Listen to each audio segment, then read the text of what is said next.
Welcome and hello. My name is Jeffrey Perdomo, and I will be presenting the case of Aileen Wuornos.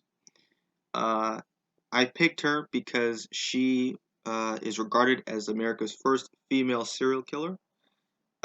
She became famous for clips of her trial on TV, as well as some interviews that she's made over the years since her death, before her death in 2002. Also has a movie about her that came out in 2003. It's a dramatization of her life, starring Charlize Theron, called Monster. And throughout this course, we have presented men who have committed crimes. I wanted to switch things up and to talk about a female that also committed crimes. Through this presentation, I hope to cover the topics of sexual assault, murder, and the usage of the death penalty in the U.S. state of Florida.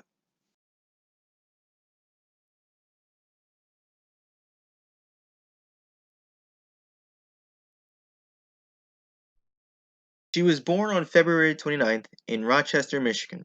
Her parents, Leo Pittman and Diane Wuornos, were young when they had their second child, Aileen. The parents soon split up after her birth and had given Aileen and their eldest son away to Aileen's grandparents. Unfortunately, she alleged that she was assaulted by her grandfather and engaged in sexual encounters with her brother at an early age. According to Aileen's childhood friend, Don Batkins, she was sexually active with other boys in the neighborhood as she grew up. After being raped by an older man after a night of drinking, she became pregnant. She gave the infant up for adoption, but was shunned away by her grandparents and kicked out of the house. This led her to hitchhike across America and to take up sex work for money.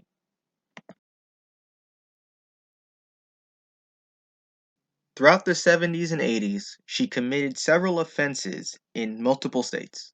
She even ended up in a brief marriage in 1976 to a rich man named Louis Fell. She ended up in Florida, where she met Tyra Moore in 1986. The two started a romantic relationship that lasted 5 years.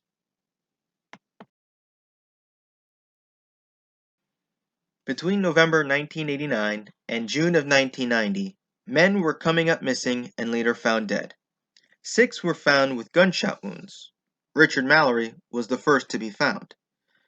They all had items or cars stolen or sold at pawn shops within Florida.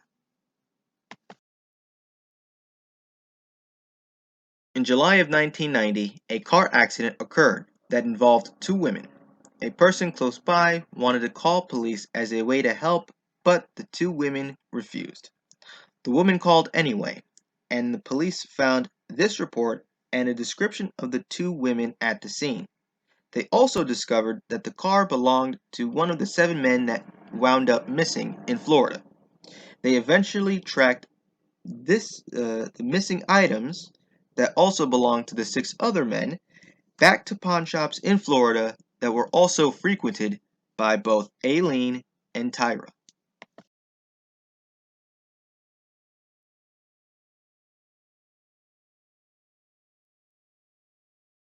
Aileen was arrested in 1991 and Tyra was picked up from Pennsylvania to be questioned.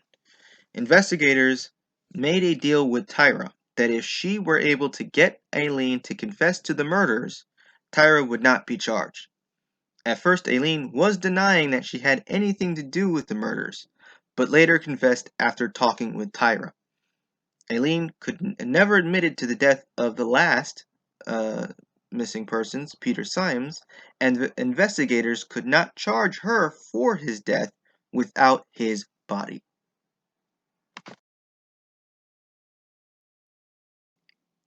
According to Florida law in 1991, Statute 782 states that the unlawful killing of a human being could be committed by a person engaged in the perpetration of an attempt or to perpetrate any offenses such as arson, sexual battery, robbery, burglary, kidnapping, or escape, or many others.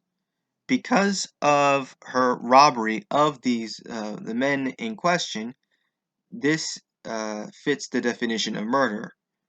And because of that, the punishment in Florida was uh, to be put to death by electric chair. She was found guilty and sentenced to execution. And one of the things that was left out of her trial was that the first victim, Richard Mallory, was convicted of sexual assault prior to his death. This would have helped Aileen Wuornos' defense, as she stated that she was acting out of self-defense because the men were sexually assaulting her. She would later be convicted for the other 5 men and was also found guilty and sentenced to death for all of their murders. Aileen was on death row from 1992 to 2002. A Florida law in 2000 passed and allowed inmates to choose between the electric chair or lethal injection. She is only of 2 women in the entire history of Florida to be executed. And over 99 people have been executed in Florida since 1976. According to the Florida Department of Corrections, she most likely had 3 meals a day, worn a orange t-shirt every day, and approved visitations. Many have said that her mental health declined and should have disqualified her from getting executed. A prisoner can get off death row by appeal in the courts or clemency from the state governor.